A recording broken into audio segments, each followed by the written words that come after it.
The indie author revolution has been around for more than a decade, but we indies continue to push the boundaries of what we're capable of. From getting over initial prejudices to staring down perfectionism and author imposter syndrome, we've become a force to reckon with. Now, after years of hustle and grind, we indies are rebelling again. Gone are the days of publishing a book a month until we drop, and in its place we're sowing the seeds of a better way. A way with more ease, abundance, and flow. Get ready to learn about indie authorship from a whole new perspective. We're about to cover everything from releasing your poverty mentality to manifesting your millionaire author destiny. I'm Carissa Andrews, and this is the Author Revolution Podcast.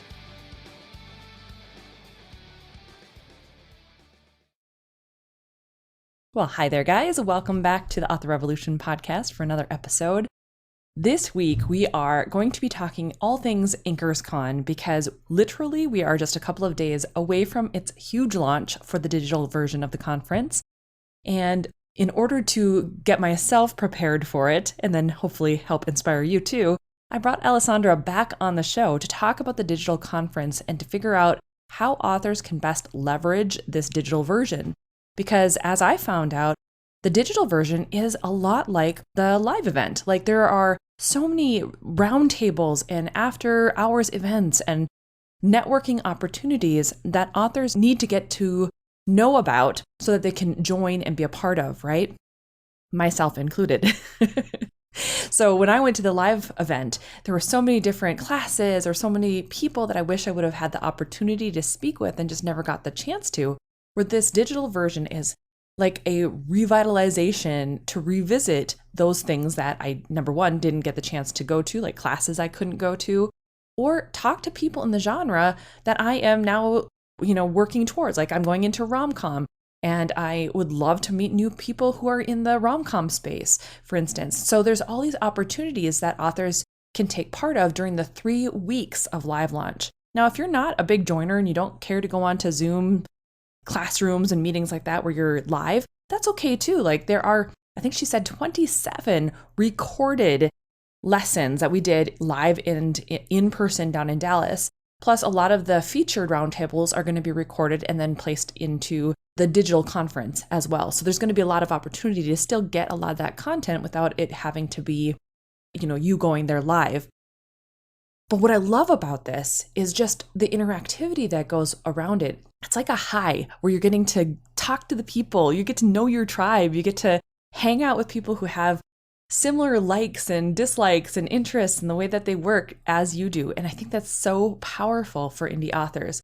Even myself, like I was having a conversation with Tammy Tyree this morning about how woo is not my strength, right? That if you listen to Becca Syme and her strengths courses or conversations, woo actually means winning others over, which is such a bummer to me because I want to win others over. I want to be part of that.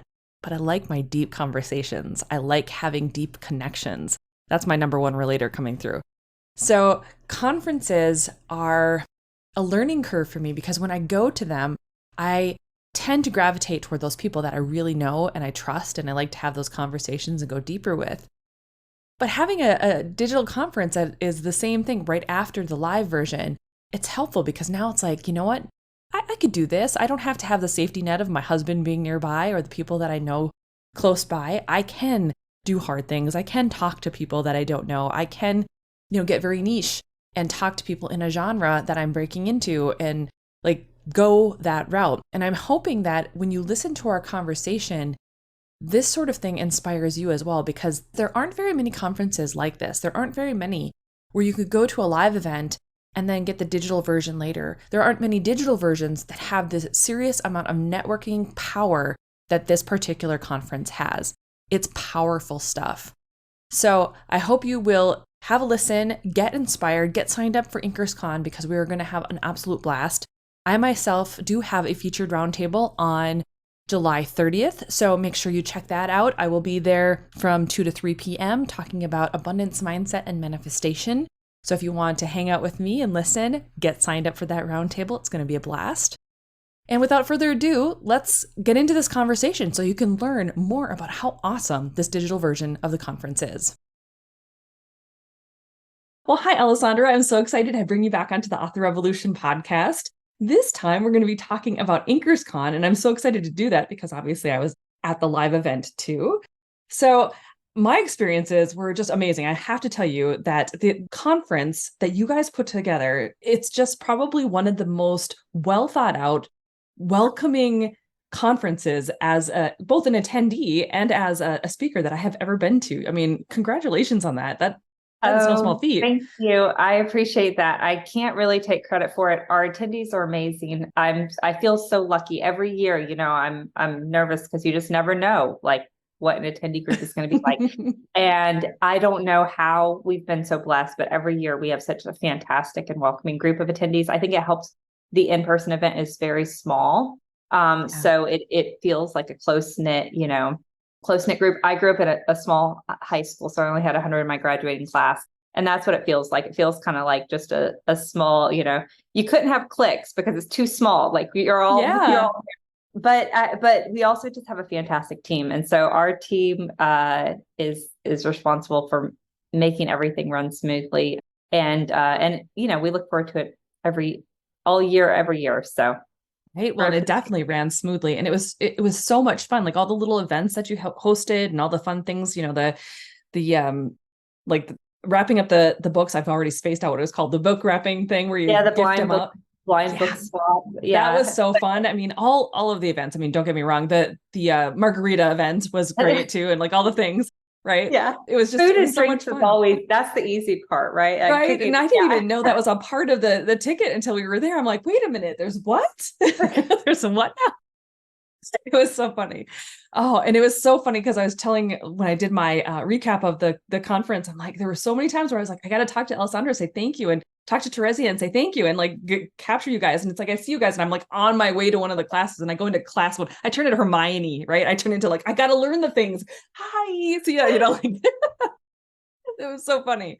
But the conference, I mean, even the location was fabulous. It was everything about it was just wonderful. And so I really appreciate you, letting me come in and speak and just being a part of that awesome like atmosphere. It was just fabulous. It really was. Oh, I appreciate that. But also thank you for being a speaker because we can we can have food, we can have, a great location, we can have everything. But if we don't bring the knowledge, and bring the information sharing, then it's just a lot of food and people and people talking about books that they'd like to write someday. Right. Yeah, exactly. Absolutely. Yeah, I get it. Well, I'm wanting to explain or talk about the digital version because obviously there's two launches to InkersCon. There's that live event that we were just at, and then now the digital launch is coming up. So can you explain to my audience a little bit about how you came up with this idea of having the two separate launches and what helped you decide to go that route? Absolutely. So it is a little confusing. So I'm really glad that we're talking through it because it is a different concept than a lot of conferences. So when we started InkersCon in 2019, from the beginning, initially, the idea was to have a large online conference. And this wasn't something you saw a lot in 2019. There were a lot of like digital summits, but we really wanted a professional, high quality authors conference that someone could attend from anywhere, despite their, work schedule, parenting schedule, budget, or ability to travel. So that was the original thought, was to do just a big online event. And where we ran into an issue was consistency of recordings. Like it was like, I just didn't feel like I could really get quality recordings. So then we thought, well, maybe we'll bring all the speakers together and film them. Well, then it was like, well, if we're going to bring all the speakers together and film them, we might as well just let attendees be there, And so then it snowballed. So it was like, okay, let's have a live conference and then let's, and record everything there. And then let's package it and release it and have the online conference. So the live conference was really built just for that environment so that we could film in a high quality. And I'm not sure that we'll always do it that way, but that worked for us really well that first year. Second year, COVID hit and we couldn't do the event. But what it meant was that instead of our attention being split between kind of the live and digital and prepping for both, we were all in on digital and was like, okay, how can we bring the events that we did to live? How can we bring that to digital? How can we create interactive activities for digital? And we were way ahead of the curve. There were a lot of conferences were like, oh, we can't meet in person. How do we do this digitally? We were already a year ahead of the game because we had launched in 2019. So we had our system set up. We had, we understood the tech, we understood the delivery. And so we were able to just really capitalize. And what happened in 2020, which was our first solo digital, the interactiveness just exploded with attendees. So what it meant is that we were able to build a really robust online conference kind of off of that. And so we then just continued that in 2021. We also were not live. We did come back live in 2022, but then we really kept kind of a lot of focus and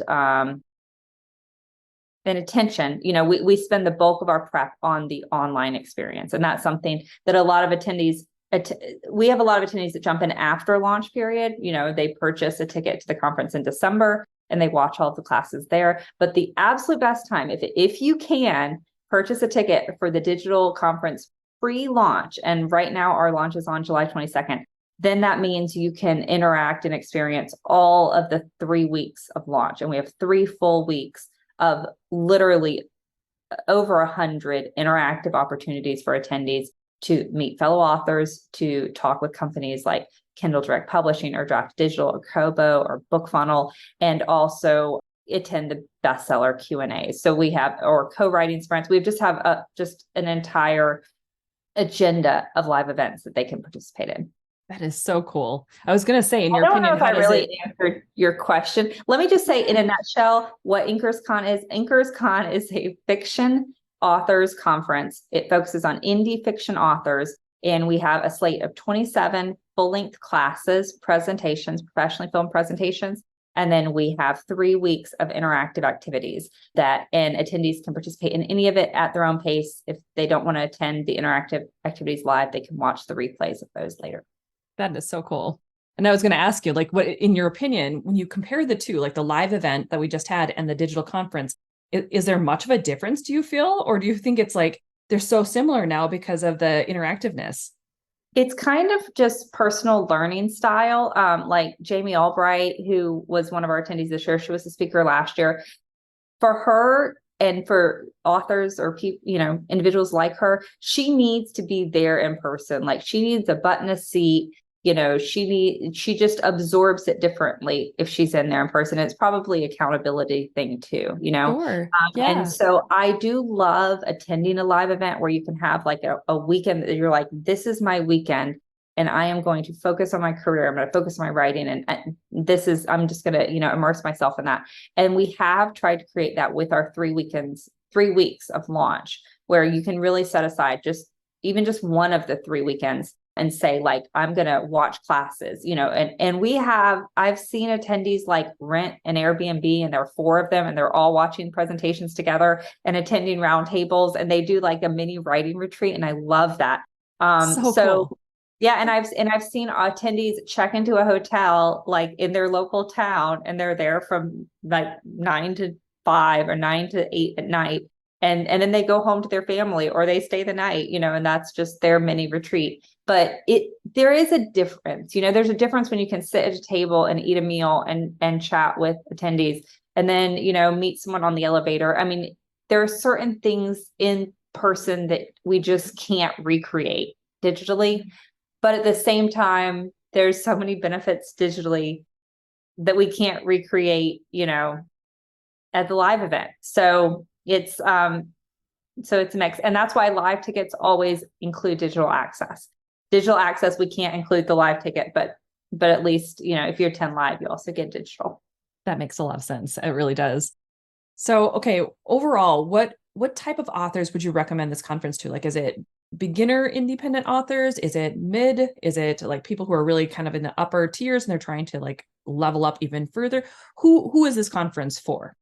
Yeah, it's a really great question. And I hate to say like, oh, it's for everyone, but the truth of the matter is we try to be as high level as possible.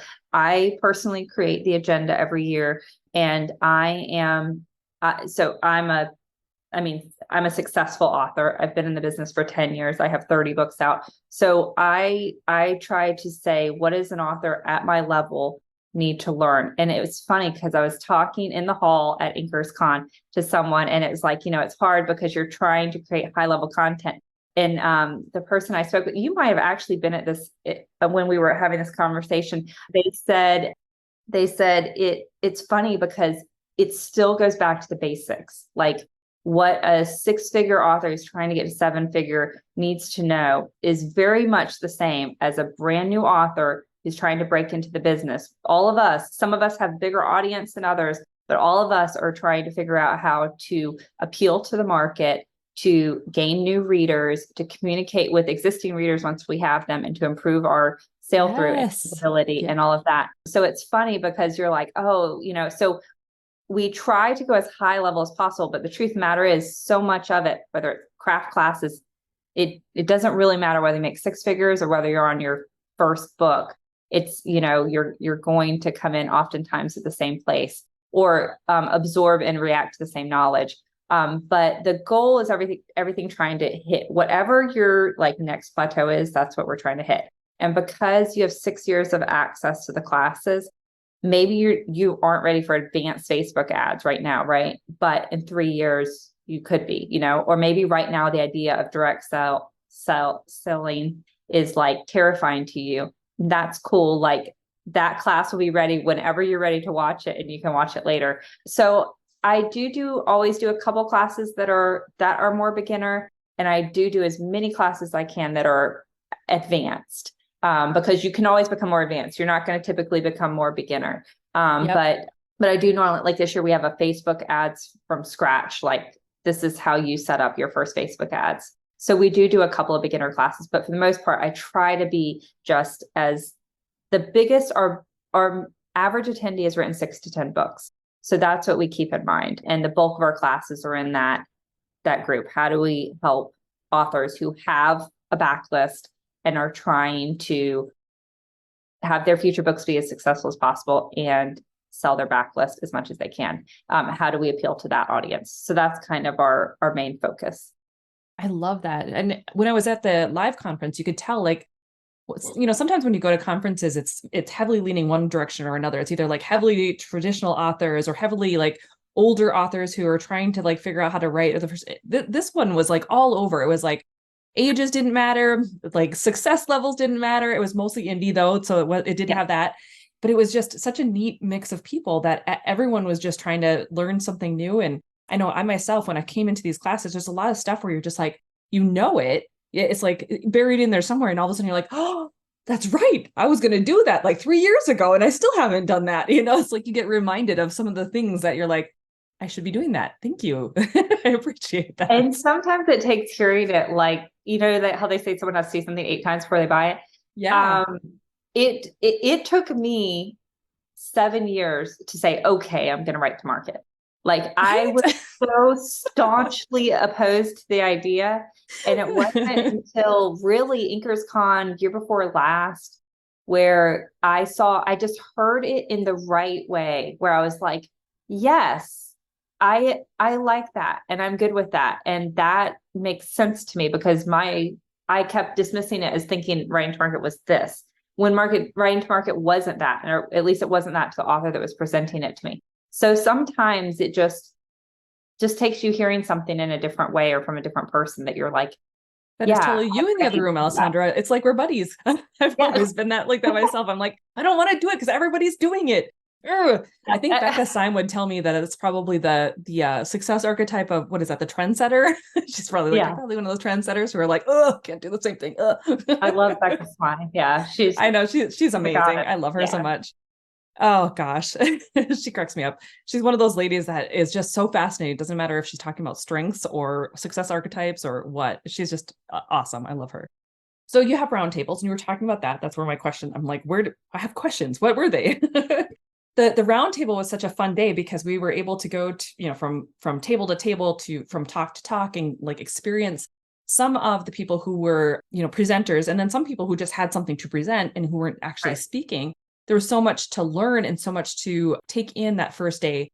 And now you've recreated roundtables for the digital experience. Do you want to talk a little bit about how that's going to work in the digital environment? Absolutely. And so roundtables were actually originally born in digital. They were born during COVID. And it was funny. I had absolutely no idea of how popular they were going to be. We grossly underestimated roundtables when we originally launched them. But the idea of roundtables is they are attendee led. So any attendee can create and host a roundtable.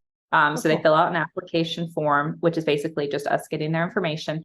And they say what type of roundtable it is. So we have discussion roundtables, which is like, I want us to just have an open discussion. I will have questions that will guide us through the discussion, but I want to learn from other people about what methods they use to sprint. So you might have 5 people, you might have 70 people show up, but if it's 70 people, we encourage the use of breakout rooms in Zoom. It's all through Zoom, but you discuss your methods for sprinting. And so that is a discussion type roundtable. Then we have networking roundtables, which is like, I want to meet fellow aspiring authors in fantasy, or I want to meet 7-figure authors, but you need to be a 7-figure author, right? So it might be something like that, or it might be like, I want to meet authors in Australia because I live in Australia, so we have a lot of networking type roundtables, which is really just, hey, I want to meet people that are like this and coordinate with them. And then we have teaching roundtables. And teaching roundtables, you do have to have some sort of qualification or experience. It could be like, I'm an author and I've had tremendous success with cozy mysteries, and I want to teach about cozy mysteries. It doesn't mean I have to have a degree in cozy mysteries or anything else. Or it could be an author who's like, I suck at a lot of things, but one thing I do really, really well is, write cliffhanger endings. And so they want to teach on cliffhanger endings. So teaching roundtables, there's normally 30 to 40 minutes of instruction, and then they answer questions. And so those are the different types of roundtables. And again, any attendee can lead them. We do not vouch for them. We are not responsible for the content that is shared during the roundtables. And it's up to the host whether they want to record them or not. If they record them, then attendees can watch them later if they cannot attend live. But we have a giant calendar, and during the 3 weeks of launch, some years we have over 100 roundtables, and they are in every topic you could imagine. Translating your book, I don't know, time marks and books, like it just all sorts of different things, getting into libraries. So talking with a narrator, how to work with a narrator, hiring a PA. There's so many different topics. And so what it did become a little bit of wild, wild west.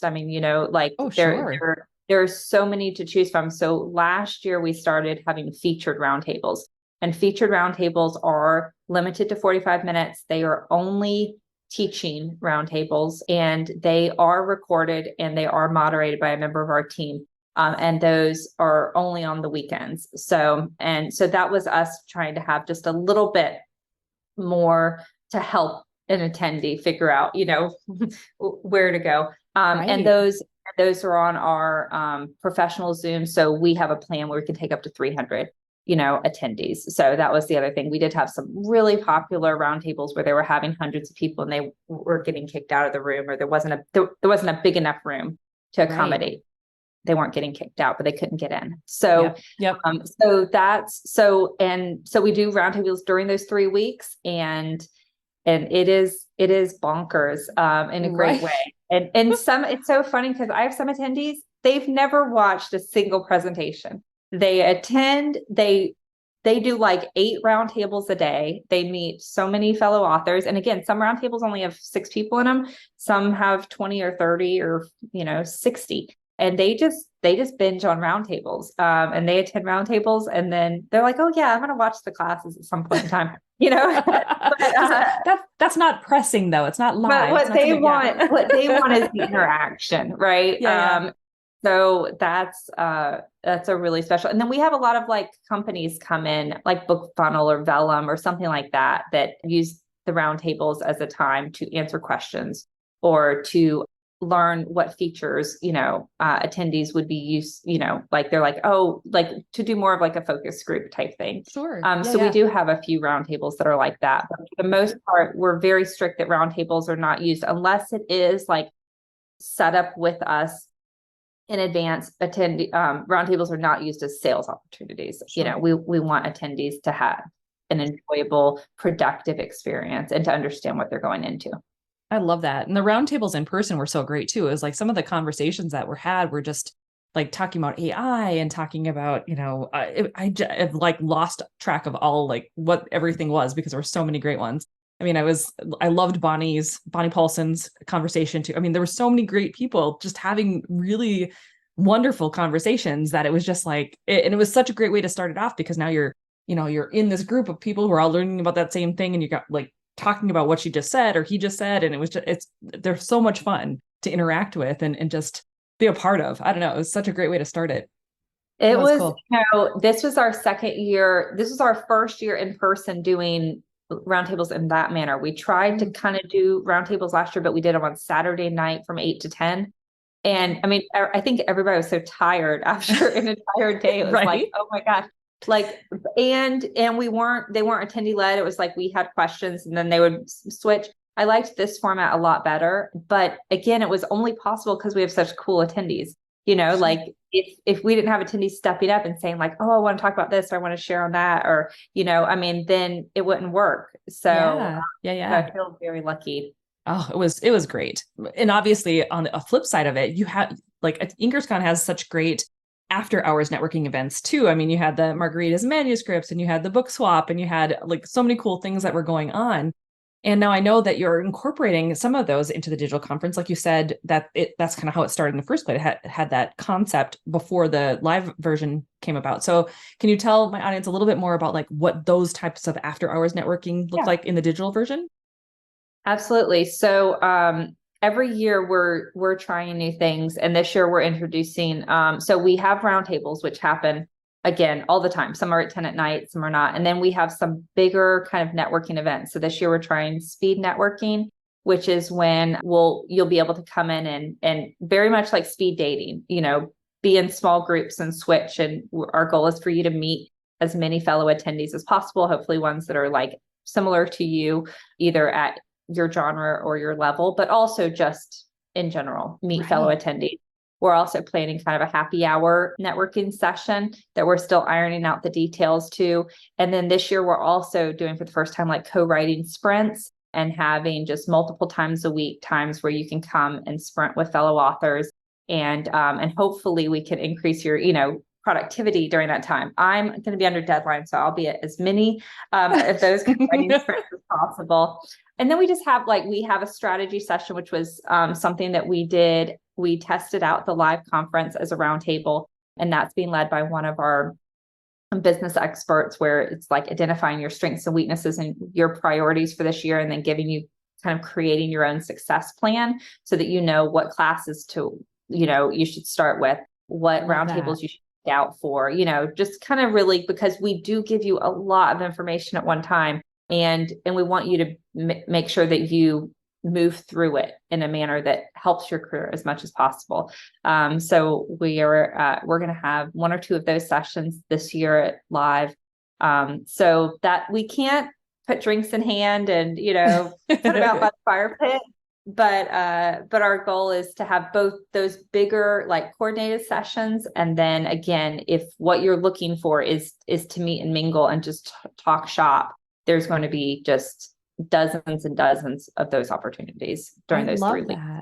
As someone who went to the live version, I found myself definitely gravitating towards once I found people that were on the same wavelength, we liked the same things. It was we clumped together, and sometimes more people would kind of join us, but we found ourselves kind of in that gravitational pull, I guess. And so it'll be so nice to go into, and part of that's my husband, he was with too. So it's I gotta be with him, right? It'll be so good to have that opportunity to speed date, so to speak, other authors who are in your genre or whatever, things that you weren't able to do in person too, because I mean, I'm breaking out into a rom-com pen name. Well, I and you love can't to meet, love to meet more people in that genre and talk. And so it's it's another experience to be when you get home, you're like, dang it, I should have talked to more people. And you're like, guess what I get to do? Yes, I'm going to do it this time. Yeah, So that'll be and you great. can be more niche because we have Yeah. thousands of digital attendees. It's just, when you are in person, there's 150 people there, it causes you to form friendships with people you normally wouldn't necessarily meet or interact with. But it is nice at digital because you can get super niche if you want. And if you're like, I'm about to start writing, apocalyptic, thrillers, then you can find and join that group in a very low key, non-stressful. I am an introvert by nature. That has changed a lot in the last few years, but for me to go to a live conference, if I don't know anyone and I didn't already have like a network, it's very, very intimidating for me. And it would be really hard for me to just walk up to a group of people and be like, hi, Right. I'm Alessandra. Where in a digital, I would feel much more comfortable. And I think people are much more comfortable saying like, hi, I'm a nerd. I don't know anyone. I'm really awkward, but these are the things that I like. And these are the things I'm hoping to learn more about. And does anyone want to be my friend? And you're going to have, 20 people respond to you on that. So I think it does make it much, much more easier, especially because so much of us are book nerds, to find a community and to find some support.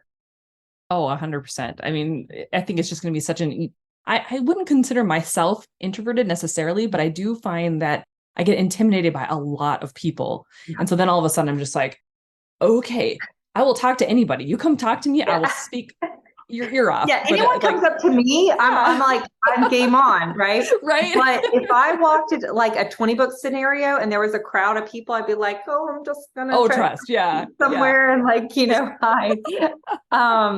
Yeah, I'm looking for like the familiar faces. Like, do I know anyone? Do I know anyone? And my luck, I'll walk up to someone and be like, hi, I think we met. And they're like, no, I don't. Yes, we did. Yes, we did. I'm pretty sure we did. I don't know who you are. Yes. I totally feel you there. Yeah, there is something about that live experience where like when you have to actually physically walk up to someone and you don't necessarily know them, it's like, okay. This is weird, but it's so much fun too sometimes. And so it's like, I love those people who can just be flamboyant and not have a care in the world and just like bust into any, like, I love those people. I'm not one of those people. Yeah. I love those people. And I think what is great about those people is they do go up, especially like you need a mix of people and you need a lot of those to help. Yeah. The ones of us that are more shy. Right. It's like, just come talk to us. We'll be fine. We'll say something to you. Trust me. We'll talk. Okay. So for authors like myself or who are at the live event and who, like, obviously you said, we get access to the digital version. Do we get an email? Is there a way for us to log into that so that we can start, preparing mentally for it? Because this is coming up fast. So how do we get ready for it? Yeah. So at any point in time whenever an attendee buys a ticket, and I think you have a coupon code. So if someone is listening and is interested, absolutely. So whenever they purchase a ticket, they'll get a welcome email, and there are two different homes for Inkers Con digitally. One is the Facebook group. And we will be next year moving to a kind of all-in-one platform. So our goal is to get off Facebook and really have just like a focused area where someone won't get distracted by a cute cat video or something. But for now, for this year, we have the Facebook group, which is just kind of a hive of activities. And there's always someone posting, asking questions and interacting. And that will get busier and busier as we approach the digital launch and for those 3 weeks of the launch. And then we have the website. And on the website is where all of the classes are. That's where the calendar for the roundtables are. All of the roundtables and all of our live events are held on Zoom. We have a standard Zoom channel that all of the featured items are. And then the attendee-led roundtables are each on their own Zoom. But we have just like a hub that has the calendar, that has the classes, that has all of the transcripts, all of the slide decks, everything, all of audio only options, everything is there in one place. And that will be your way to if you've purchased anything in the past, any conference, that's that same website, it's that same network, and you'll be able to see all of the other years that you've purchased also. Again, that will change next year. Next year, we will move to a new platform, but all of that content, all of your purchases will just transfer to the new platform, and that we're really excited about that future. But this year we're staying to the same format that we've honed and used for the last 2 years, or last 4 years actually. And so that is inkerscon.com, and then also the Facebook attendee Facebook group. And if you're not on Facebook, it's fine. You will be able to access everything you want to access through our communication with you via email and through the website. So if we went to the live conference, does it like turn on for us then on the 22nd, or like when does that start showing up for us? Midnight on the 22nd, everything will unlock. You'll get an email from us a couple days prior with just your access information, so you can go in and test it, and you'll be able to see a welcome page and just make sure that you can see what you see. And also roundtables will start on the 13th. So in about a week, you'll be able to see the roundtable calendar. You'll be able to go ahead and start adding those. We won't actually have any roundtables until the 22nd. Sorry, on the 22nd, but you'll at least be able to be like, oh, here's the calendar of events. Here's what I have. You can go ahead and start planning out your week. If you want to host a roundtable, we're already taking applications to host roundtables now, both featured and traditional roundtables. Awesome. And do people who sign up for a roundtable get notified then if their roundtable was accepted, or how does that work? Yeah. So we'll reach out to host on the 10th. So anyone who's submitted an application will hear. And then once past the 10th, then it will be much quicker. You'll put in an application for a roundtable, and within 24 hours, you'll hear whether you're accepted, and you'll be added to the calendar. Cool. And the steps on how to... we accept, I mean, obviously we don't accept any problematic roundtables or anything like that. We've never had an issue with that, but it's really more, how can we help facilitate you holding a roundtable? And then the only real acceptance is if you're trying to apply for a featured roundtable, because we only have a certain number of those slots. That makes total sense. Absolutely. Okay, so is there any other advice on how authors can make the most of their digital experience if they get signed up, and what they're going to do? Like anything that we missed about all of the amazing activities that are going on? I think it's really just about, a lot of us buy things and we don't use them. I'm as guilty as that. I purchased the Becca Smine class 3 years ago, and and I haven't done anything with it. So even though this is a great thing and you should do this, a lot of times we sign up and don't.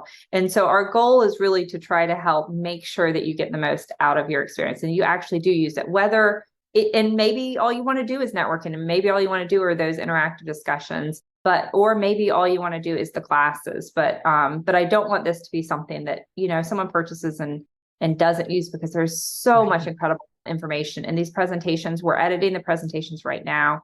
And I feel so lucky to see them in advance. Obviously, we saw a lot of them at the live event, but there is just gold nuggets in those presentations. And so I suggest, we have a checklist that you can mark off as you go. But even if you just watch one presentation a week, ideally 2 presentations a week, or if you can just set aside, Sunday afternoons from 2 to 6, and that is your time to really invest in your career and learn something, you'll just be amazed at.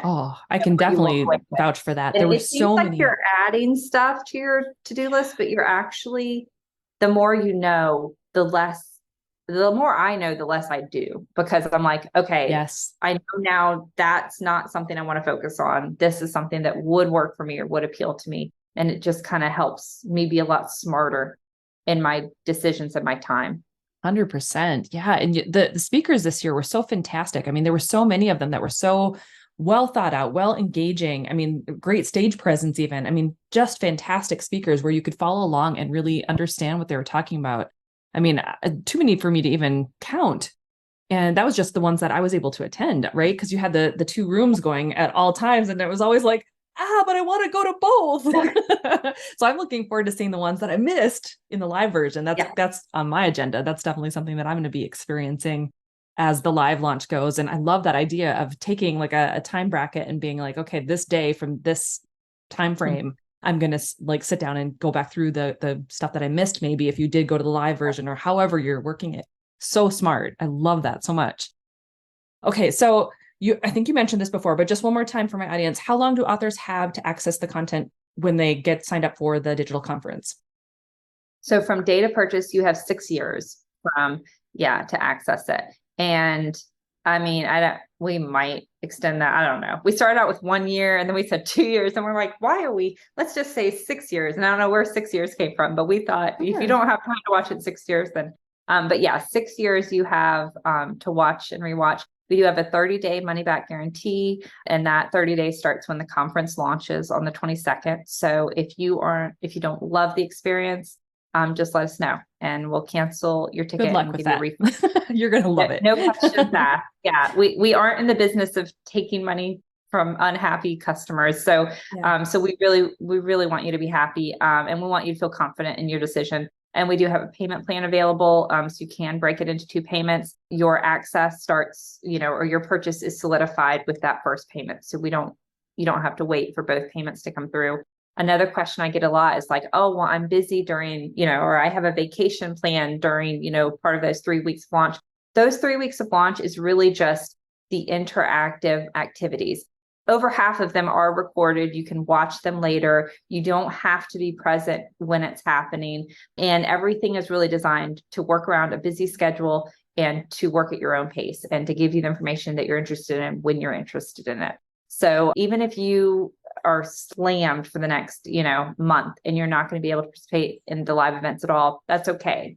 Like the recordings will be there and it will be ready for you whenever you're ready for it. And it doesn't matter where you're at in the world, as long as you have access to the internet or a smart device, then good to go. Yeah, I love that. That is so cool. And I love that it's so, 6 years is quite a long time in this industry. I mean, things are changing so rapidly that, in 6 years, if you haven't had time to check it out, you're probably going to want to get the new conference and like figure it out, guys. Yeah, and I think the only real dated information, I think the ads courses will probably be what becomes dated the quickest. Sure. Yeah. Like if I was going to start ads today, I don't know that I would go and watch an ads class from 4 years ago. I'd want to watch the newest.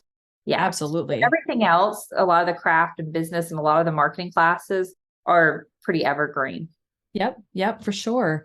Yeah, it's only just like the evolution of how like AI has interacted with marketing and how AI is starting to change the landscape of things, or even the direct sales seems to be like a big component that hasn't, it's always been there, I feel, but it's now becoming more forefront where people are, authors are turning more entrepreneurial and really putting that hat on. So it's been interesting to see that kind of transition as well. So I think they'll see a lot more of that type of stuff in the newer conferences versus like if they went back 4 years, for example. So yeah, that's 100%. Super cool. I love that it's that long though. Last year I saw like a lot of Kickstarter and I haven't seen a lot, but I'll be curious to see how many roundtables. In the roundtables, you really see the trends emerge, because sure. Yeah. I have no doubt we're going to see a lot of roundtables about using AI. We're going to see roundtables. I think a lot of spinoff roundtables on direct sales. So that's where I kind of see that, because the curriculum we plan, almost a year in advance. So it's hard with those 27 classes, but the roundtables, there could be something that happened, just, last month. And so we'll see roundtables pop up about it. Like USA Today, the bestsellers list is back. Let's chat. Right, yeah. Let's discuss. Yeah. How's this going to work now, guys? Let's get on together. Yeah. Let's create a new list. Yeah. Right. Well, Alessandra, thank you so much for being here. So just for my audience, what's the best place for them to go to get signed up to InkersCon and to check out everything? They can go to inkerscon.com and that homepage will take you right into the digital conference and tell you all about it. And like I said, I believe that Carissa has a coupon code. So be sure to use that at checkout. It'll work for the payment plan or the pay in full, either one. Absolutely. I will make sure it's in the show notes. Well, thanks again, Alessandra. It was such a joy to speak to you. And I'm so glad that we had the opportunity to work together with this conference because it was so fun. Thank you so much. Thank you for everything you did for it. Thank you for speaking this year. And we're just so proud to have you on our roster. So thank you for this opportunity. And a big thank you to the audience for listening. Well, there you have it, my friend. Isn't this amazing? This conference has so many unique legs to it that it doesn't matter what type of an author you are, whether you're introverted or extroverted, or whether you like to just have, roundtable experience and network, or if you are an input high individual where you love to get all the information. There is something literally for everybody at this digital version of the conference. And so if you were not able to go to the live launch, and you weren't able to be there in person in Dallas, this is another way to get into it and to meet those people who are, a part of this community, who love the indie author space as much as you do, who are working on the same challenges and the same aspects of their own careers that you're working on. You can learn new things. You can see the trends, as Alessandra was talking about with the roundtables. You can get inspired and engage in your author career all over again. And that's really what these conferences, in my opinion, are all about, right? So I hope you're going to head over to inkerscon.com to get signed up.